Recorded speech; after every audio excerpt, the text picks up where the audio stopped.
I'm thrilled to be here. Thank you for hosting this today. My name is Isabel Grock. I work for the Disability Alliance BC, and I manage the Right Fit program, which we'll be presenting to you in a second. And the Right Fit program is a partnership between the DABC Disability Alliance and then the IFRC Individualized Funding Resource Society. We have two reps here from the IFRC. We're very lucky to have Paul Gauthier, who is the executive director and founder of the IFRC, and Chris Offley, who is the director of operations. They'll be joining us for this presentation on the Right Fit. And we're also joined today by Karen Williams, with a senior researcher with BC Housing. We work at the Right Fit very closely with BC Housing through a steering committee, and I'll explain again what that is all about, but where she'll be joining us towards the end of this presentation to talk more about some of the programs that are relevant. So I guess now what I will do is share my screen and then we'll get started. I've already introduced us, so we'll let our individual speakers speak a bit more about that and who they are and their individual journey. I'm gonna go right in and talk with you about what is the Right Fit. The Right Fit is our program. It's a multi-partner service to address the crisis in wheelchair accessible housing by matching affordable, accessible homes and independent living supports with people who need them in Metro Vancouver.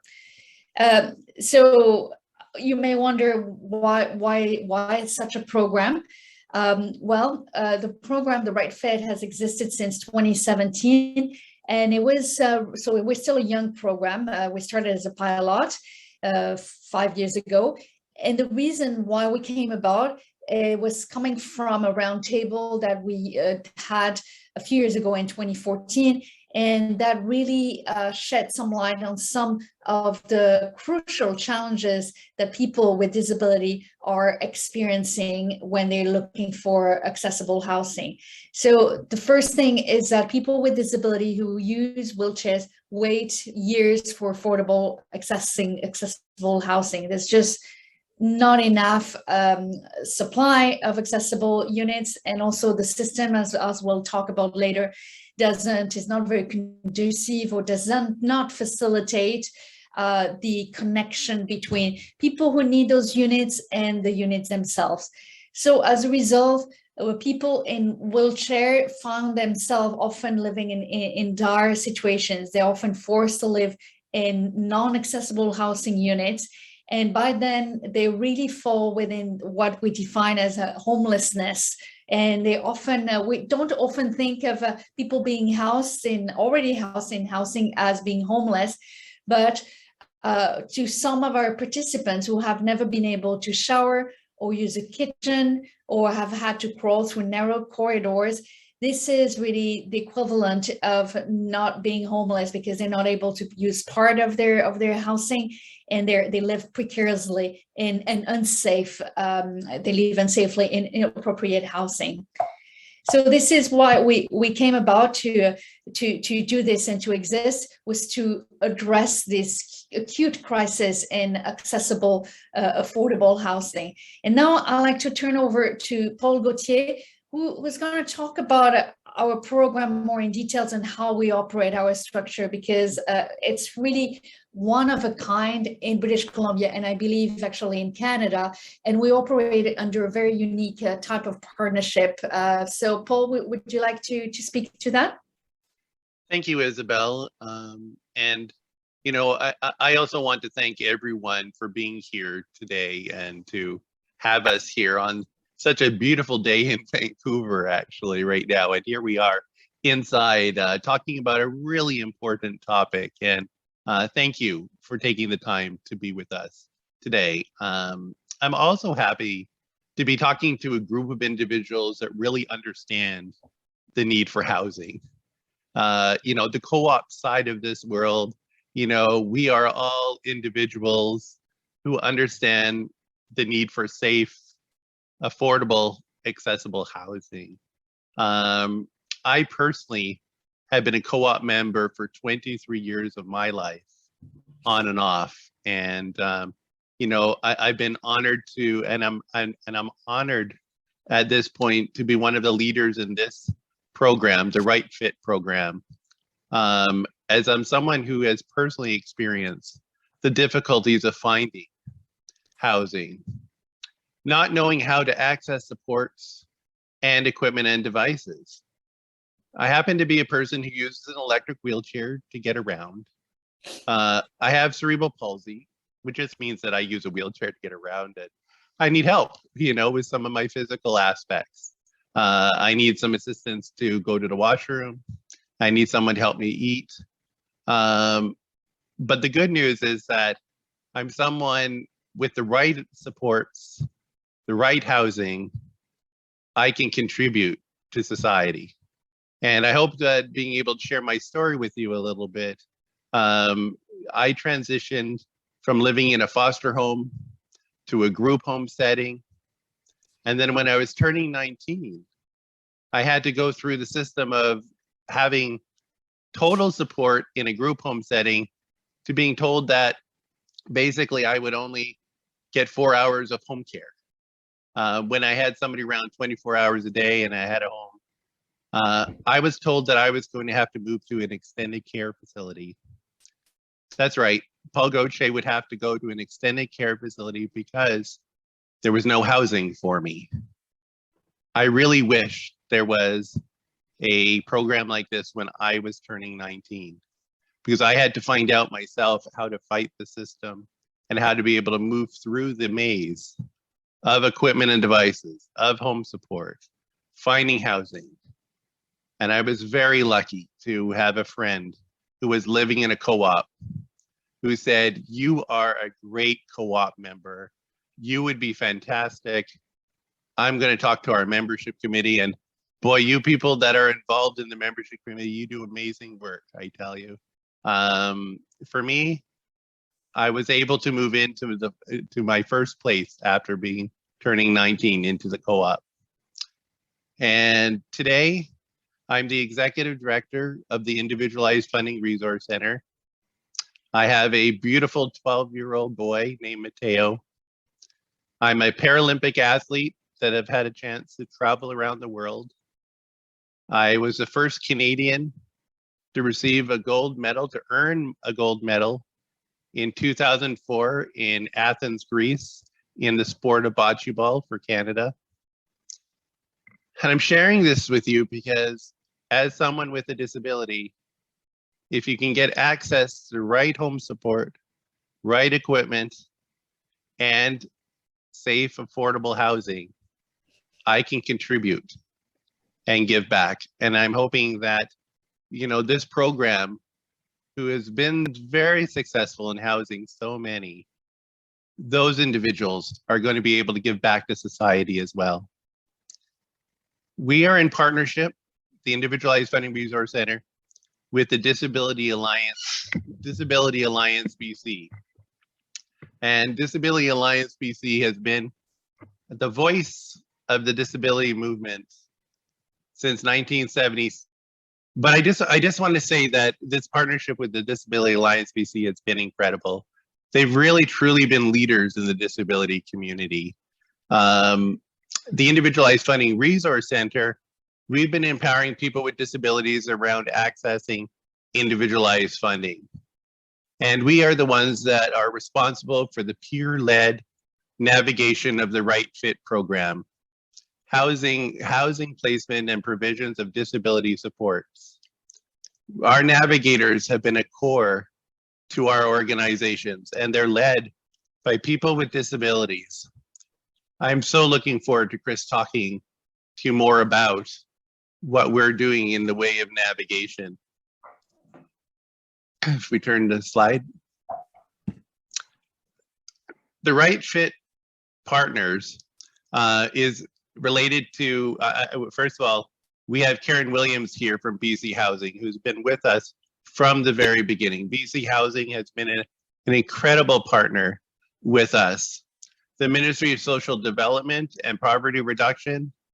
They were able to assist us in moving forward with fast tracking equipment and devices so that people with disabilities can get the equipment they needed to be able to move into a home quickly. And we're going to talk more about that.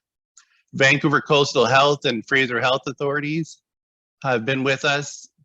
The City of Vancouver, the Spinal Cord Injury BC, Vancouver Resource Society Communities, and Spark BC. We've been receiving funding from the Reaching Home Homelessness Initiative and the City of Vancouver's Renters Office, as well as BC Housing. So, I mean, when we look at our history and we look at where we have come from, you know, Isabel mentioned briefly about our pilot, and it was an incredible time, the first 3 years, where we were really looking at what was causing the situation where people with disabilities were not able to get the home that they needed.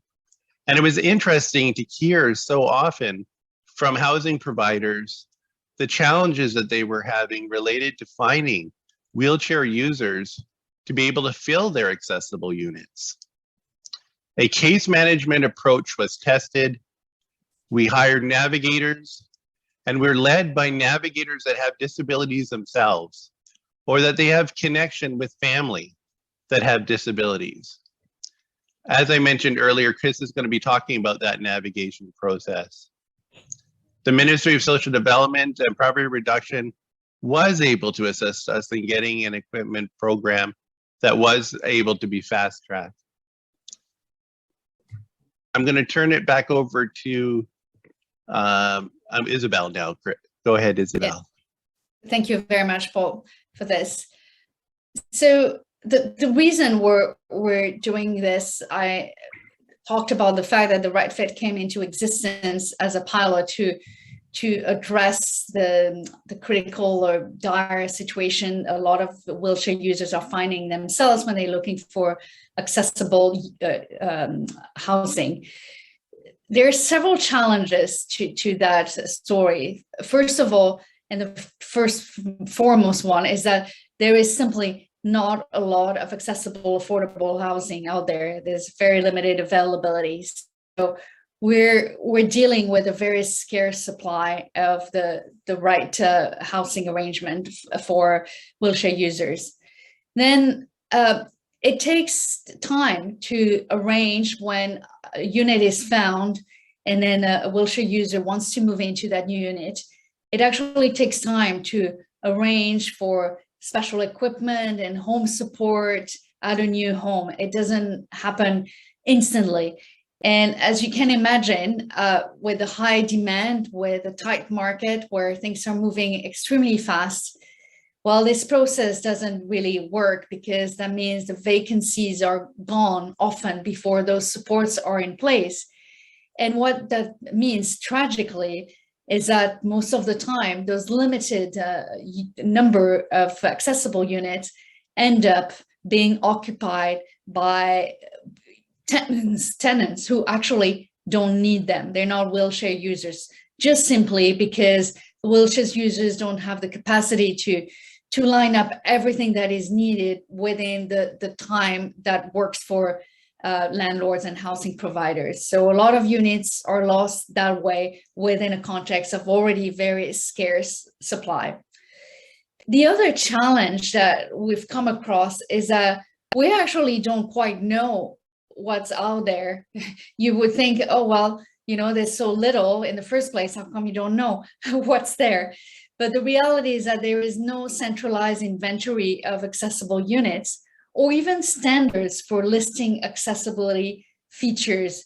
So there is really, we know there's a demand and we don't have a good handle on supply, what the supply looks like, and not all accessible, as we'll see a little bit more in the later part of this presentation.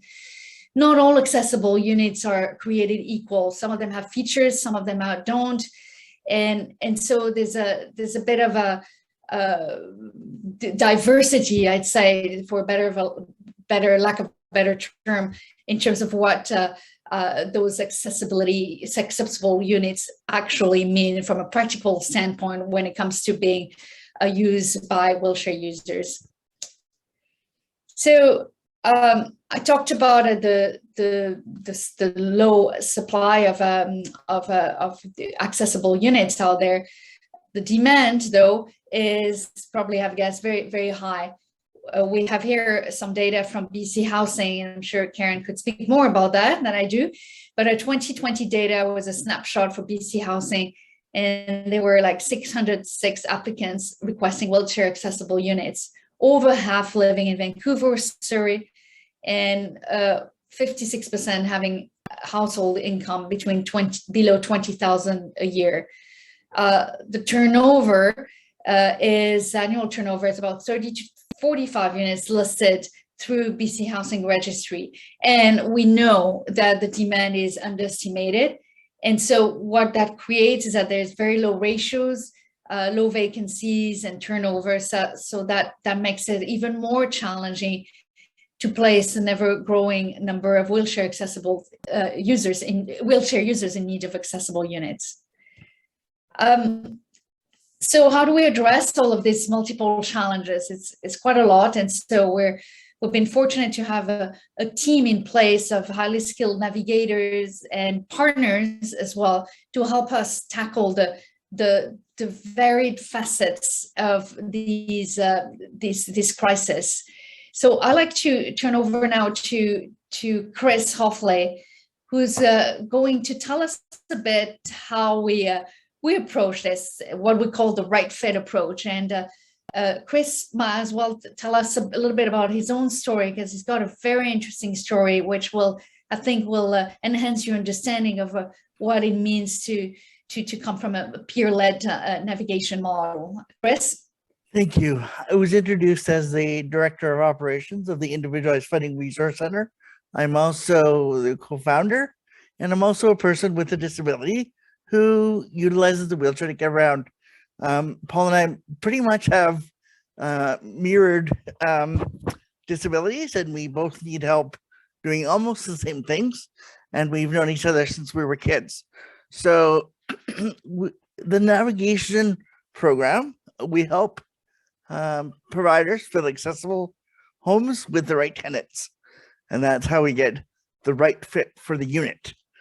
We help wheelchair users access the right home, and we streamline access to home support and equipment. Our right fit navigators work directly with the applicants to support tenants during the move-in process. Promoting a sense of belongingness for wheelchair users is our goal. It's really important that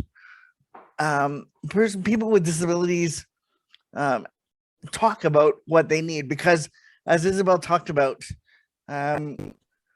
we use the term invisible homelessness, which is basically they may be in a home and they may have a roof over their head, but they may not be able to access their kitchen.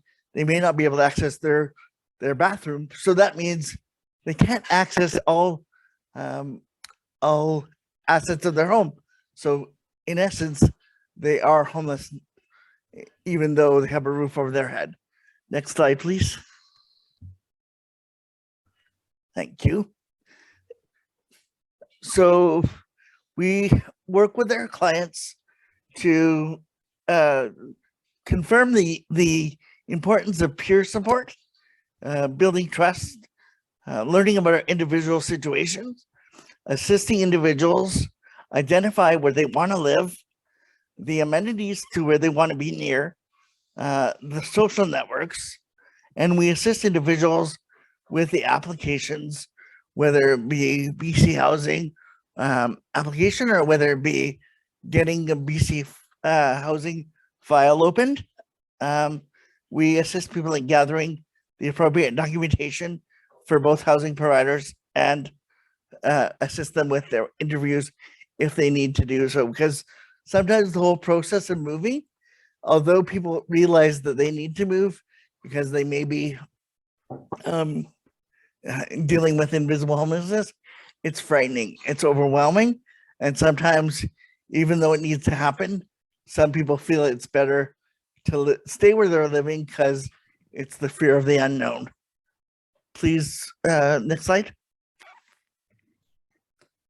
That goes back to Paul, I believe. Yeah, so thank you, Chris. And you know, Chris is so modest, you know, in that as a navigator, both himself and Dalton had this incredible act to be able to develop that trust with someone, with people with disabilities. What we have found, including myself and Chris, it's hard to trust the system sometimes. It is hard to know when you're getting the truth, it feels sometimes. And what's interesting with having people like Chris involved in this process is that he makes that instant connection. He's been through it, he's lived it, he's dealt with it.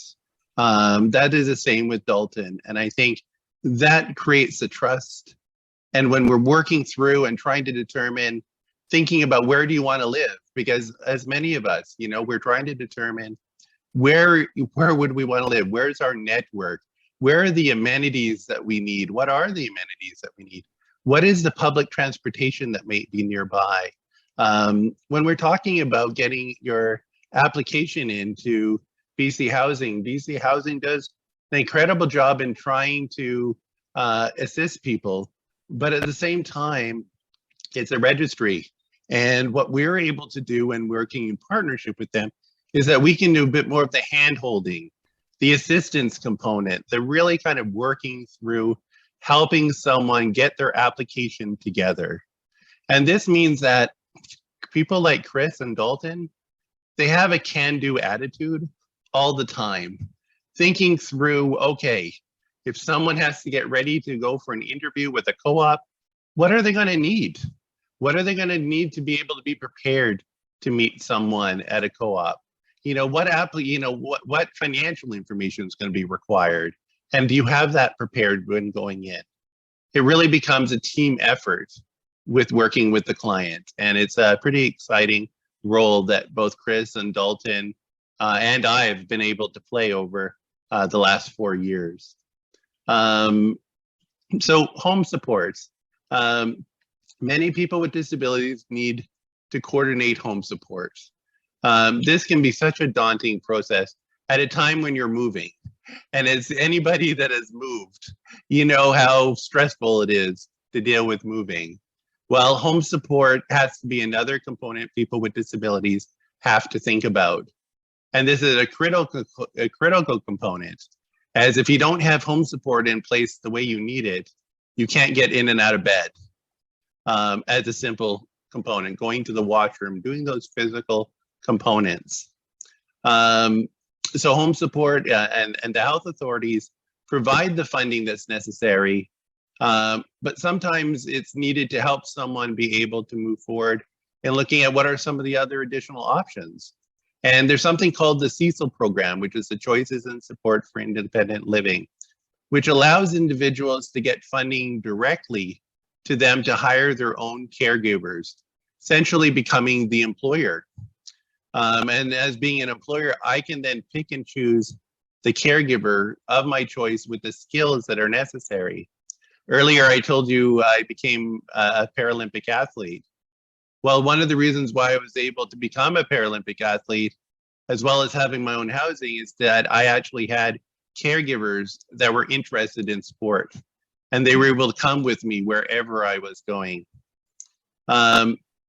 If you at the co-op know of individuals with disabilities that are struggling around home support or needing physical care, or don't know that they may be able to get assistance, because there's so many people that don't even know. And we're talking about our seniors, we're talking about people with disabilities. They may not be aware that home support is an option. They can reach out to the IFRC and through the Right Fit to be looking at what they may need in the way of supports. Moving to the next slide, talking about equipment supports. For many people, getting access to equipment and devices can be anywhere from 3 to 6 months, if not longer. Through the partnership with the Ministry of Social Development and Poverty Reduction, we've created a fast track for equipment.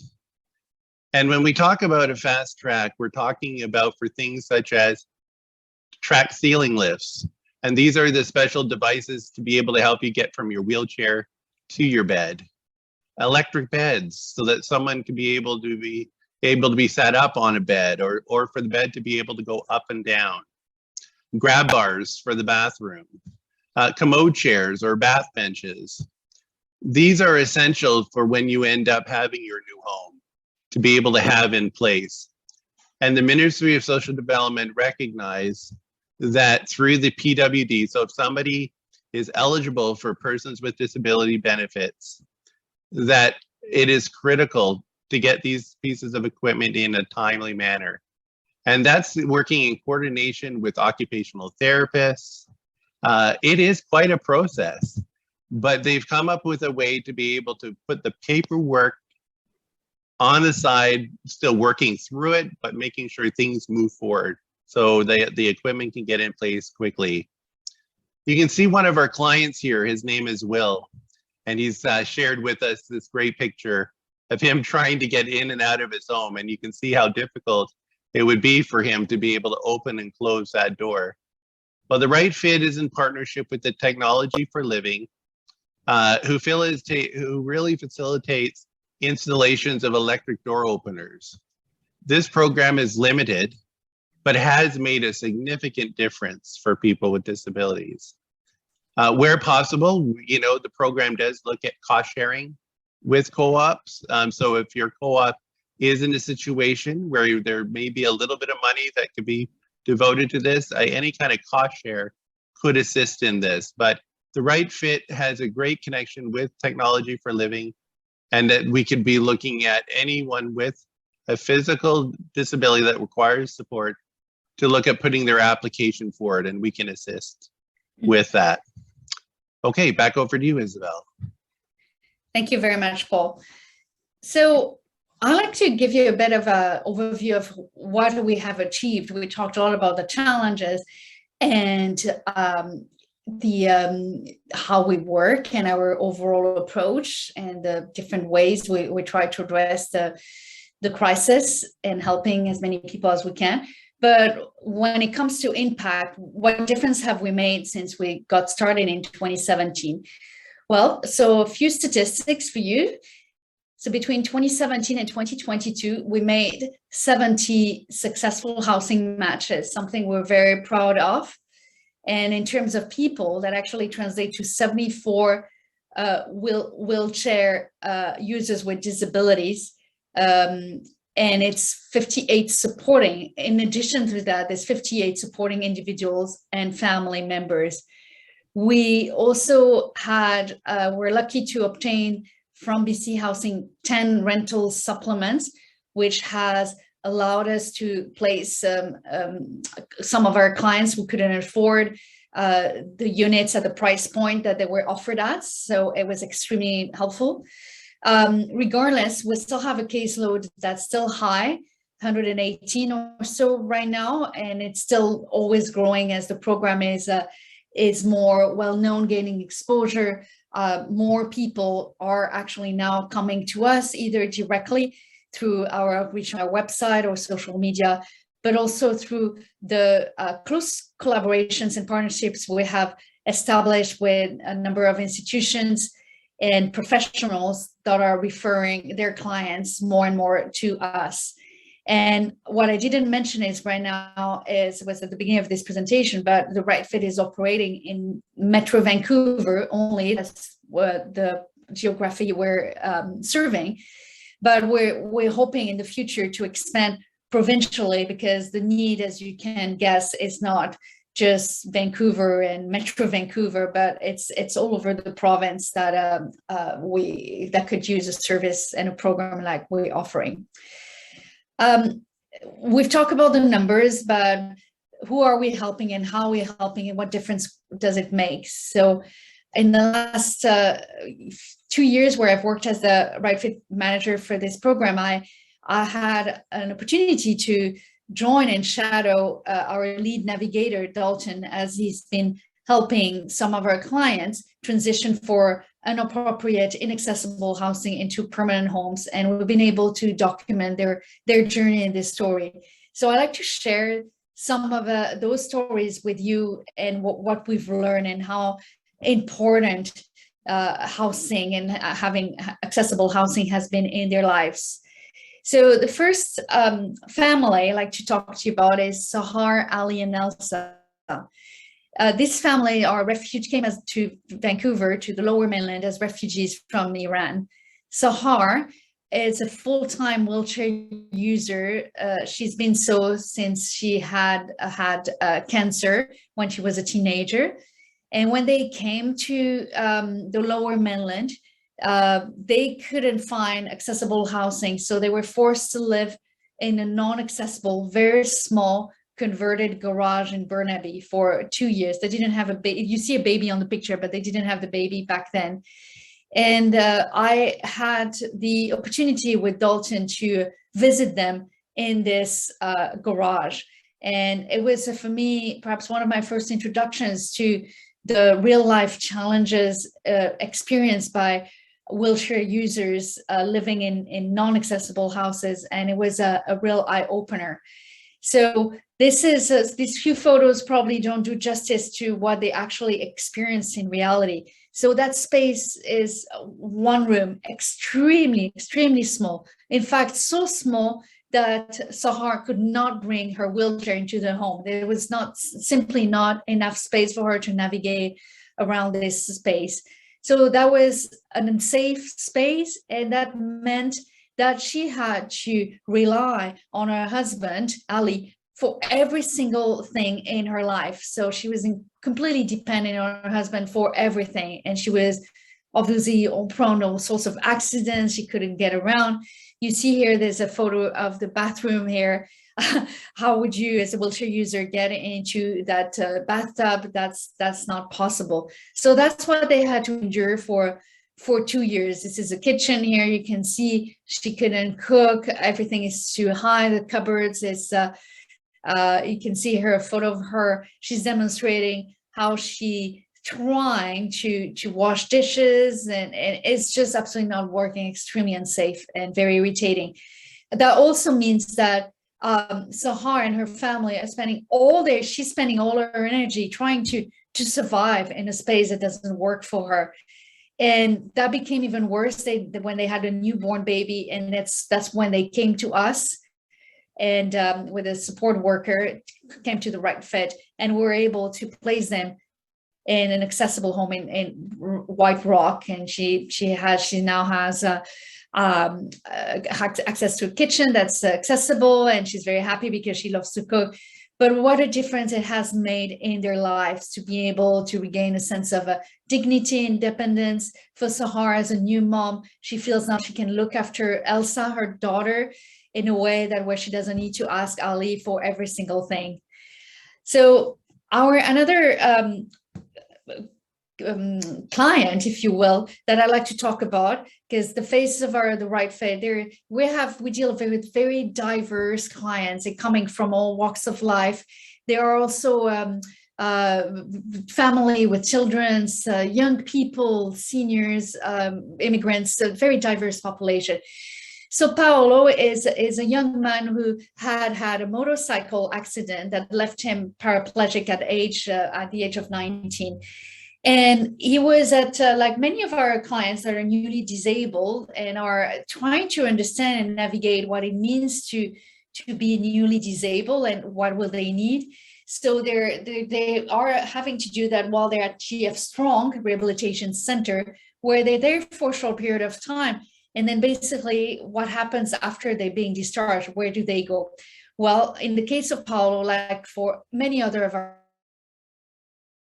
clients, he had nowhere to go. So what he did, he moved in with his parents in a basement that's not set up for someone in a wheelchair. It was small, was dark, it was non-accessible. So his health took a toll on this. And he looked really hard for 18 months for a wheelchair accessible unit. So he came to us, and we were able to helped him to move into a 2-bedroom apartment in North Vancouver, which it was great because it was close to his family and his friends' network. And we did that thanks to the rental supplement that we had through BC Housing. And what a change. So this is Paulo here in his new home, and he's so happy. You can see his big smile as he was able to put his life back together and gaining independence as a young man. The last one I will talk about briefly, Paul touched upon this client briefly, Will.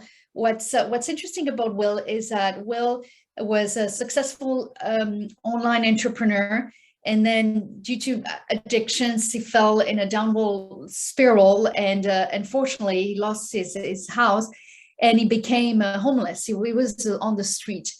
So as a homeless person, he was placed in, he was offered transitional housing for a temporary basis.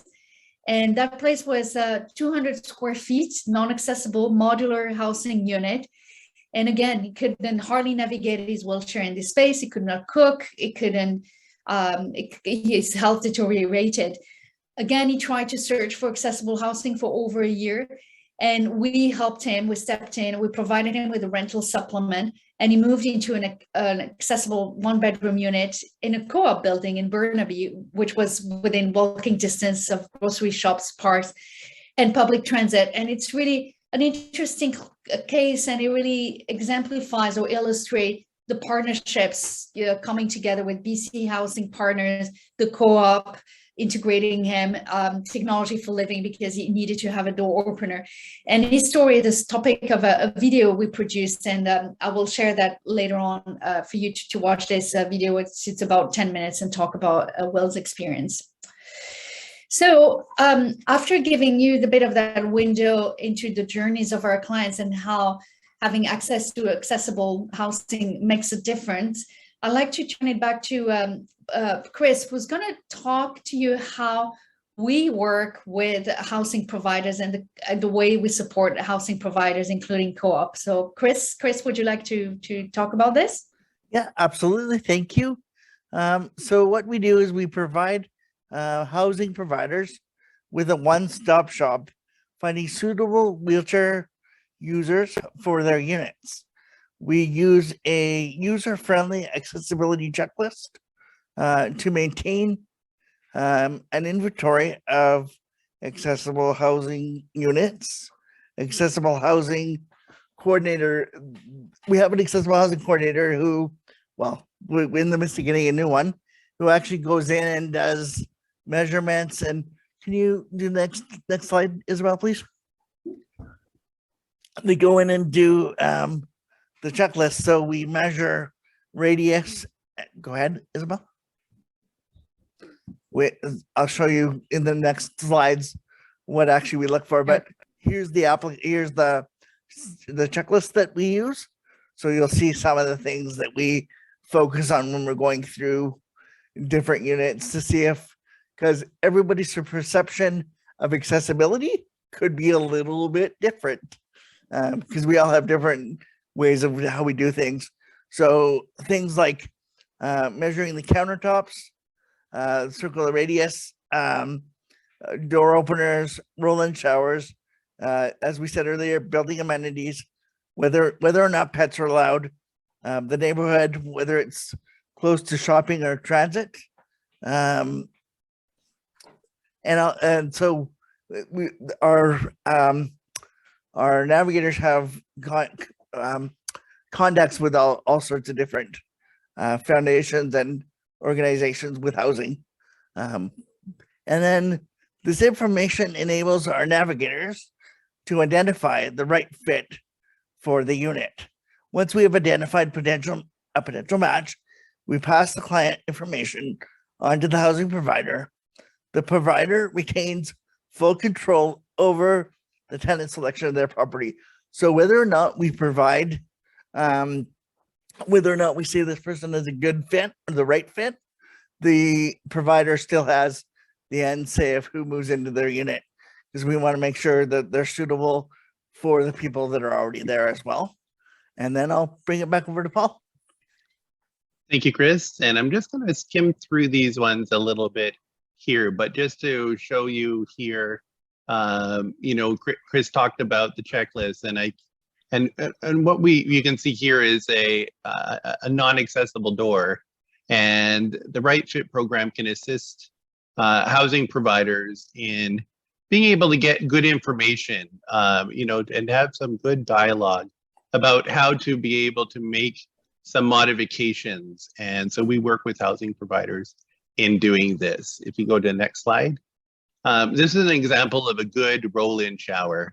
And it's so important because we've seen co-ops and other housing providers be told what a good roll-in shower is, and it's got a big step into it and doesn't make it accessible. Here's a good example of using a pretty small space, but able to really have a fully accessible shower. And I just want to point out that if you're going to do renovations to your bathroom and you're thinking about a bathtub versus a roll-in shower, more people with disabilities can utilize a roll-in shower than they can a bathtub.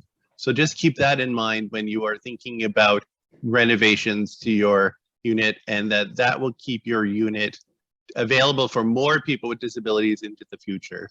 The next slide. Just some examples of a good kitchen, and I'm not going to get into all the details, but you can see that there's an oven there that opens sideways, those kinds of things. A wheelchair can get underneath the stovetop. Next slide.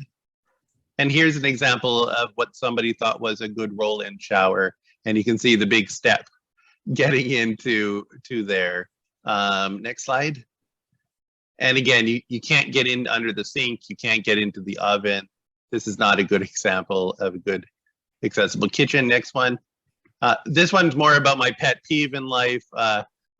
Myself personally, I've seen beautiful patios, beautiful wide open space patios that have a 6-inch door lip where somebody can't access. And I know that we're doing a lot of work with the cities and stuff about trying to make sure that there's more flat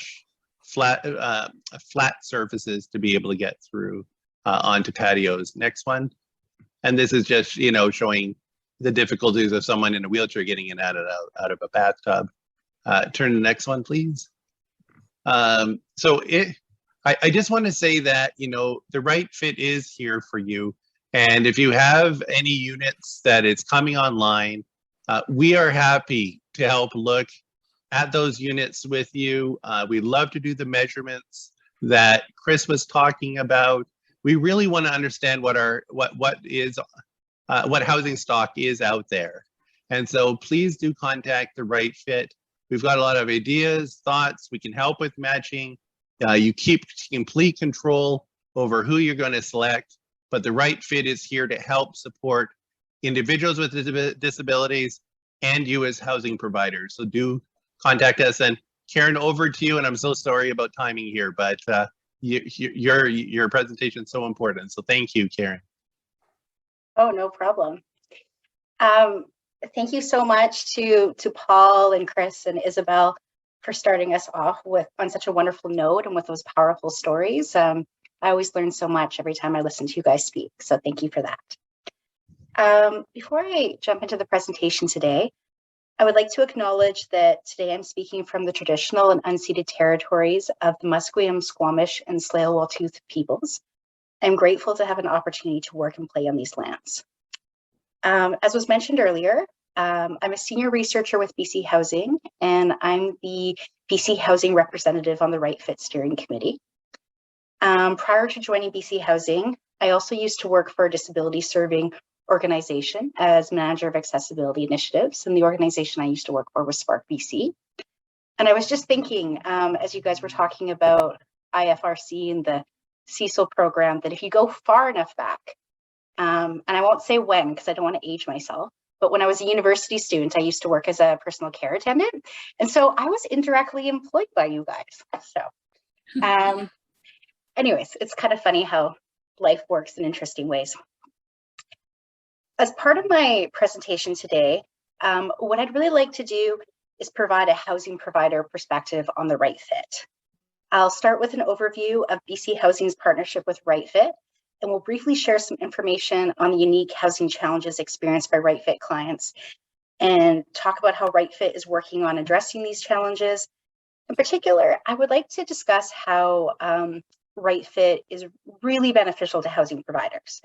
I think we've heard some really powerful stories about how it's changed lives. But what I also would really like to emphasize is if you are in a position to assign housing units, and if you might have the opportunity to work with Right Fit, I strongly encourage you to do so, because I think it could make your life so much easier and you could be part of changing lives. Okay, and then after I talk a little bit about that, I also would like to share a little bit about some of the funding opportunities that are available through BC Housing that might be of interest to housing providers as well as tenants. Next slide, please. So, as was mentioned earlier, BC Housing has been actively involved with Right Fit since the very beginning when it was a pilot project. And we've worked to support the Right Fit program in a few different ways. In the beginning, we conducted outreach to housing providers, as well as individuals using wheelchairs on the housing registry to let them know about the program. We also refer BC Housing directly managed units that are wheelchair accessible to Right Fit. We also provided 10 rent supplements to the Right Fit program to be allocated where they thought it would fulfill the greatest need. And we've also been working with Right Fit to help their clients access SAFER and the rental assistance program where applicable. And we also are one of the funders of the Right Fit program. Next slide. So as I mentioned earlier, prior to joining BC Housing, I used to work for a disability serving organization. And I know from my old role and from my current role, which have provided a lot of opportunities to listen to people with disabilities in the community, that there's a lot of unique challenges experienced by people using wheelchairs when looking for accessible housing. It's also worth noting that these challenges are experienced both by people living in low income, who rely on social housing options, as well as by people who live along different points of the housing continuum and can afford more private market options. In general, there's a limited supply of wheelchair accessible housing, as has been shared previously, and it can be difficult to find both within the social housing context and the private market. There are also ranges of different levels of accessibility, as been discussed. Accessibility standards are continually evolving, and quite often some older units won't meet the new and innovative accessibility standards that you'll see in newer housing units. Also, I think we saw some great pictures earlier about how some units can be advertised as being fully accessible, but in practice they're not, which can create a lot of frustration for people who are looking to find that perfect home for themselves. Depending on a person's unique accessibility needs, a specific wheelchair accessible unit may or may not be accessible. For example, a wheelchair user who has a lot of upper body strength might be able to use an accessible unit with a bathtub if it has the right grab bars and it's the right fit for them. However, that unit would be completely inaccessible for someone with limited upper body strength who relies on a roll-in shower, as Paul was sharing earlier. This can sometimes make it challenging for housing providers to find the right match for a particular unit, because if a unit's not perfect, it kind of begs the question of what do you do with it, right? So by working with an initiative like Right Fit, housing providers can make sure that the people with the most knowledge about this particular topic and with a significant client list can assess these units and make a determination about whether or not it's suitable and whether they know someone that would be a good fit for it. We also know that people with disabilities often encounter additional challenges when planning their move, because in addition to lining up the housing unit and moving all their possessions, which is a big headache for everyone, let's be honest, they also sometimes need to apply for and access support services and specialized equipment. This can be complicated if they're moving across different areas of jurisdictions, such as between Vancouver Coastal Health and Fraser Health, which can result in delays where a unit remains vacant. In summary, we know that Right Fit is working to address some critical challenges experienced by people using wheelchairs when looking for housing and moving from place to place. And their work really benefits both the clients themselves, as well as housing providers who are looking to fill these wheelchair accessible units in the most seamless and efficient way possible. Next slide, please. RightFit has worked in a number of different ways to help overcome these critical barriers and challenges experienced by people using wheelchairs who are looking for housing. We've already heard a little bit about the steering committee that RightFit has assembled for this program. And it's been a really impressive accomplishment, because by assembling the steering committee and bringing all these different groups together that aren't often all in the same room at once, it's really helped to streamline the moving process and break down silos between different service providers. We see the benefits of how RightFit has innovated in collaboration with the Ministry of Social Development and Poverty Reduction on fast tracking applications for adaptive equipment. We've also had an opportunity to witness the more seamless transitions between Vancouver Coastal Health and Fraser Health authorities. These types of innovations help housing providers like BC Housing a great deal, because it limits the amount of time that a unit remains vacant while the move and support services are coordinated. So the role that RightFit is taking in these situations is very effective and greatly appreciated. As a housing provider, we've also found it incredibly useful that RightFit has a housing coordinator that's able to go on site and assess the current level of accessibility of a unit and make recommendations about who it may be a good fit and who it may not be a good fit for. We also really value the work that the RightFit navigators put into getting to know their clients on the RightFit waitlist and learning more about their accessibility needs, as well as their housing preferences. Critical details like what neighborhoods they want to live in, where they need to be close to their social networks and service providers, whether or not they have a pet. This puts them in a good position to recommend potential tenants from the housing registry that are a really good fit for a particular unit or building. They also support tenants during the moving process and applying for these support services and equipment as needed. And it really helps housing providers like BC Housing in feeling confident that when a person takes a unit, that they're going to be able to take full use of, or make full use of, all the unit's accessibility features and are going to be happy in that building once they're there.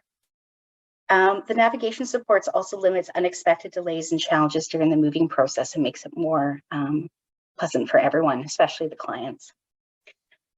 We also really appreciate the leadership role that RightFit is playing around doing outreach events like this to raise awareness of the housing needs of people with disabilities, among other housing providers. So now I'd like to switch gears and share some information about potential funding opportunities that are available through BC Housing that may be of interest. If your building has a unit that you would like to renovate to make it wheelchair accessible for a tenant, you may be able to access funding through BC Housing's Capital and Renewal Fund. This might be helpful if you have a unit that's almost accessible, but would need to make some changes to it, such as installing grab bars or swapping out a bathtub for a roll-in shower. Nonprofit housing providers that have a financial relationship with BC Housing would potentially be eligible for this. And to apply, we encourage you to talk to your nonprofit portfolio manager about applying for the capital renewal funding, and encourage you to mention the RightFit program. It's important to note that there isn't a standalone budget for RightFit. It's the same capital renewal fund that you would apply to for other types of capital improvements. It's important to mention RightFit since we're trying to flag these requests that would help to increase the number of wheelchair accessible units available.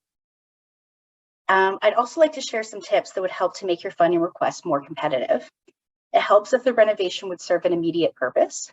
For instance, it's good to indicate if this would help an existing tenant remain in their unit, or if it would help to house a tenant that is waiting to move in. It can also help if you're able to apply with quotes for the work to be completed, and if you're able to help cover some of the renovation costs.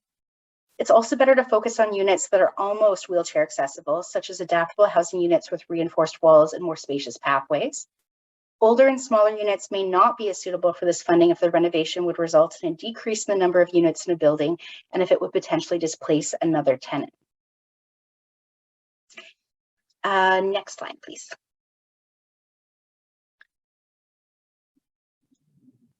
For buildings with market rental units, I would also like to draw your attention to BC Housing's Rebate for Accessible Home Adaptations RAHA program. This program replaced HAFI program, which some of you may have heard about previously. And it provides financial help in the form of rebates to eligible low-income households to complete home adaptations for independent living. Landlords who rent to low to moderate income households may also apply if the tenant has a disability or a permanent loss of physical ability. This program is now accepting applications for the 2022 and 2023 fiscal year, and BC Raha is allocated on a first come, first served basis. So when in doubt, you should call BC Housing to find out more about this program. Next slide, please.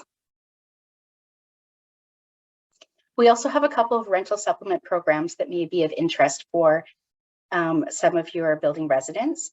The Shelter Aid for Elderly Renters program provides rental assistance to low to moderate income seniors in BC. This program provides a monthly payment which offsets part of the difference between 30% of income and actual rent paid up to a maximum rent ceiling. And this program would be applicable in buildings with private market rental units.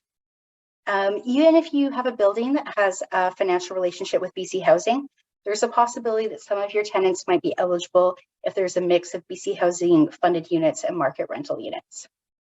Next slide, please.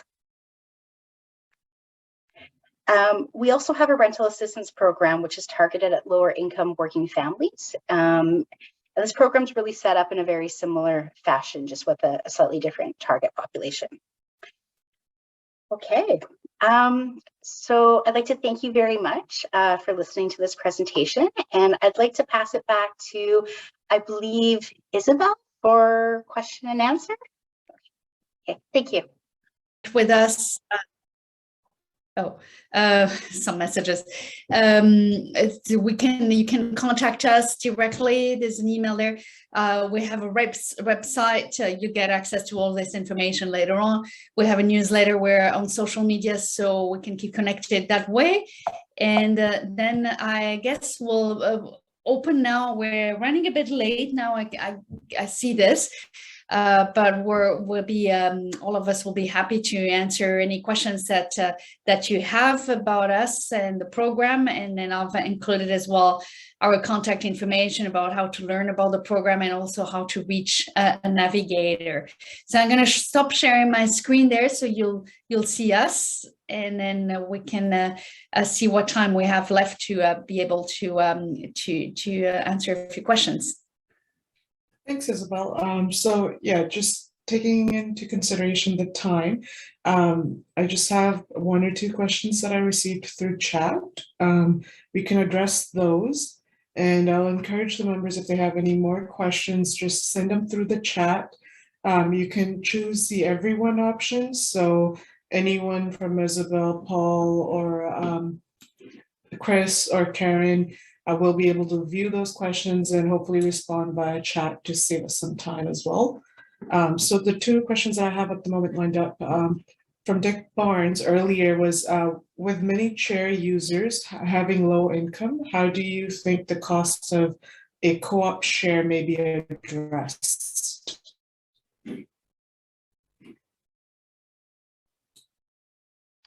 I don't know if any one of you wants to address that one. So through the Ministry of Social Development, there is some processes to be able to get co-op shares to be purchased, as well as there, Chris, you can help me out. Is it Van City or another component where there is some assistance in this area? So I think Dalton deals with this on a regular basis, that you could definitely contact the right fit, and we can give information about how, if someone is having difficulties with share purchases, to be able to get that support. Paul, you are correct in that some of this stuff, we sometimes can go to MSDPR for assistance with the cost share for the share purchases.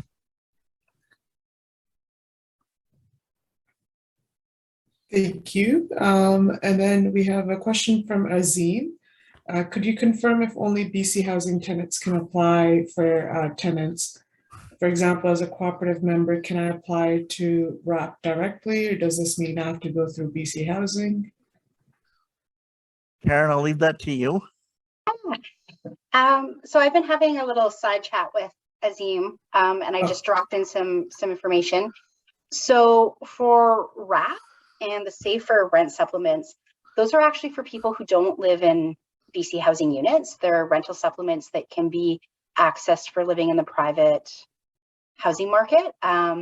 So to find out how you can apply for that, I encourage you to call Applicant Services, and I just dropped the phone number into the chat. It's the other funding programs for renovations and stuff like that where you probably would have to talk to a property portfolio manager. Perfect. Almost yeah. Anyways, yes. But this is the number to call. I see there's one more question in the chat. If we have 1 second, maybe to let Paul address Thank it. you, Karen. And then I see there are some messages, but I'll just see if they can respond via chat. Okay. Yeah, I just see a question about accessibility standards. Are there any accessibility standards that you have created or that you know about that can be followed to make new buildings, units, or renovations as widely accessible as possible? So that's a really interesting question. And while we can't really get into a lot of detail, I wouldn't mind having Paul addressing that very quickly, if that's possible. And I will just say one quick thing, and then we should pass it on. And that is that, please contact us at The Right Fit, and we can get you connected with people that really are in the know. But there are standards, and a lot of it is connecting with the right tradespeople, the right, especially for the kinds of things that we're talking about at the co-op level. When we're talking about roll-in showers, those kinds of things, go with a person, a tradesperson that really knows what they're talking about, so that you don't have to pay thousands and thousands of dollars. There's ways to be able to do these conversions in a reasonable way. So thank you so much, everyone, for letting us speak today. Perfect. Thank you, Paul. So yeah, I think we will pass it on to our next presenters, Shelley and Katrina. I do see the messages in the chat, and again, if we have some time at the end of the next hour, we'll try to address as many of them as possible. If not, please do email education@chf.bc.ca, and we'll follow up for sure by email. And off to you, Shelley and Katrina. Thank you, Sukhjinder. Thank you so much. And, I just wanted to say thank you to our co-presenters before we introduce ourselves. I'm just was sitting here reflecting. I've been working in sort of this field of social justice and disability for about 42 years. And I love learning. That's one thing. And I've learned some things today, which I really appreciated. And I also I'm so reflective of how British Columbia is it's a good place. It's a good place for people. There's so much offered, and it just makes me feel better to know that those of you, particularly who have lived experience, are out there making a difference. And so I just wanted to say thanks around that. Katrina and I are here today to continue that conversation of accessibility and just take us on a little sort of a different trajectory to talk about some of the other aspects or ways that places can be accessible for all. And so my name is Shelley Nessman, and I'm so excited to be co-presenting with Katrina because we've known each other for a long time, since Katrina was in high school. And so that's a while. It's not a long time, but it's a while. And we always get really excited when we think about presenting together. We want to do some more of that. I work for PLAN in Vancouver. PLAN Lifetime Advocacy Networks is a family-led organization. It's started in 1989, a group of families who happen to have loved ones who had intellectual disabilities or have intellectual disabilities. And they were, 30 odd years ago, there was very little out there in the way of supports and thinking for people. And their greatest fear as family members was what was going to happen to their loved one when they passed on, or when they were no longer able to do all of the things that they did to make sure that their loved ones had a good life. And so that conversation, they pulled in a couple of big thinkers, a man named Alet Mansky and Vicky Kamak, his partner, and they started to have conversations around the kitchen table, really, to think about what is it would take in order to have for their loved ones to have good lives. And so there are 5 real components to the way Plan does its work. We are located in Vancouver, and we are a member-led organization. We don't receive funding, any core funding from government. We have members who join us, and we focus on 5 different foundational components. The things that those families originally said, we think this is the way to look at having a good life. So one is loving friends and family, so a network or a group of people around you. And so that makes me think about co-ops. Actually, I've lived in co-ops in my life, and I have relationships still from people that, people I met during those times in my life. So loving friends and family is one foundational piece. Another is a place to call home, which is a part of what we're going to focus on today. And I really believe that if we don't have stable housing, and I know my esteemed co-presenters would agree, if we don't have stable housing, then the rest of it really, it becomes icing on the cake, actually. So stable housing is a really important foundational place. Financial security is also another focus at Plan.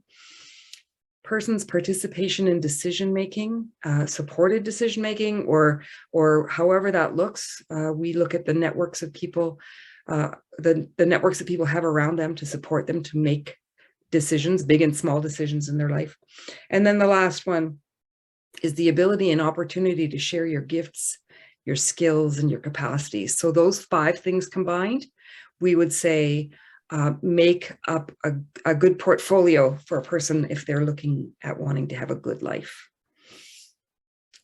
Katrina, do you want to talk a little bit about yourself and who you are? And then we're just going to do some conversations. So. Thank you.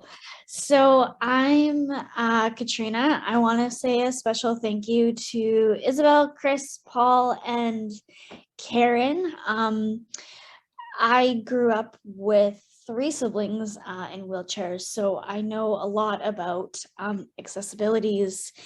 And, as a sibling of 3 people who were in wheelchairs, whether that was manual chair or a electric chair, do not get your feet under those tires, it hurts.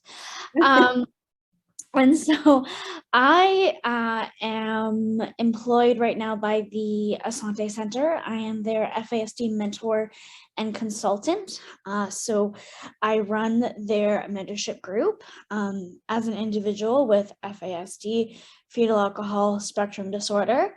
I talk to teens and adults who have FASD, and just kind of, I'm a sounding board, and I give them strategies and ways to navigate everyday life with having FASD.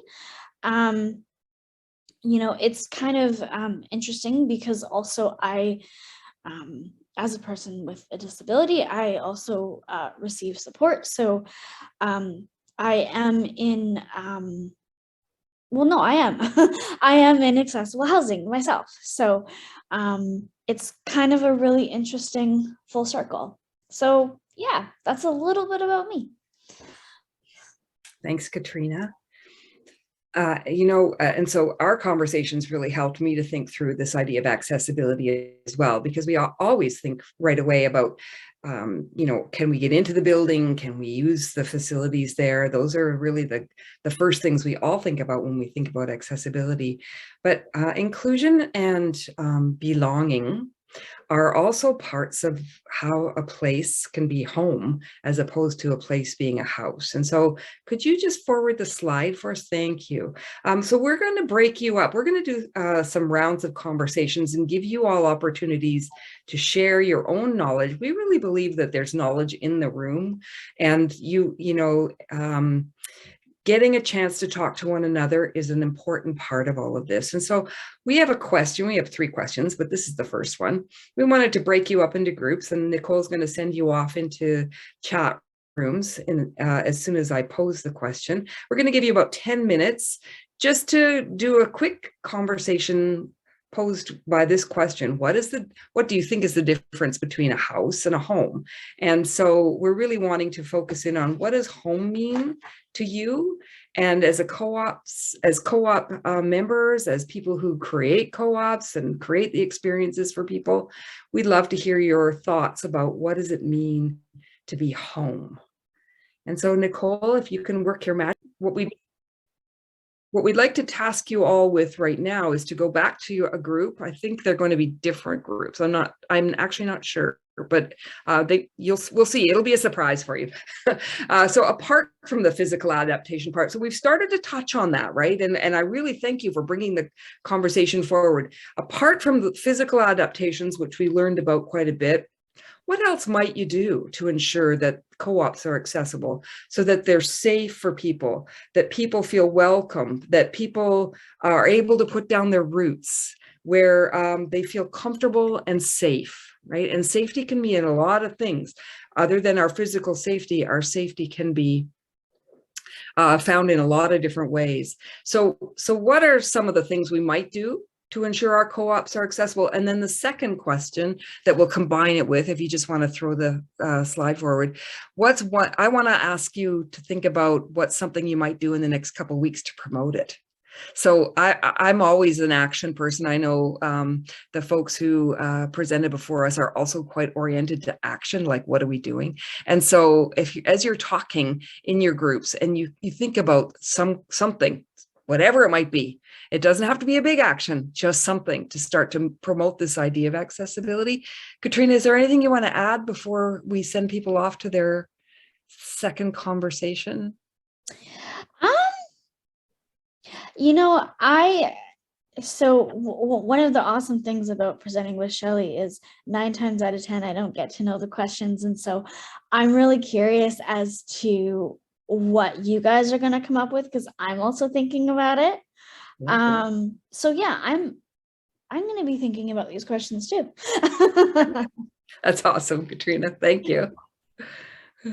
Okay, so we'll send you off and then we'll come back in 10 minutes and we'll do a really quick harvest because it's almost 4 o'clock.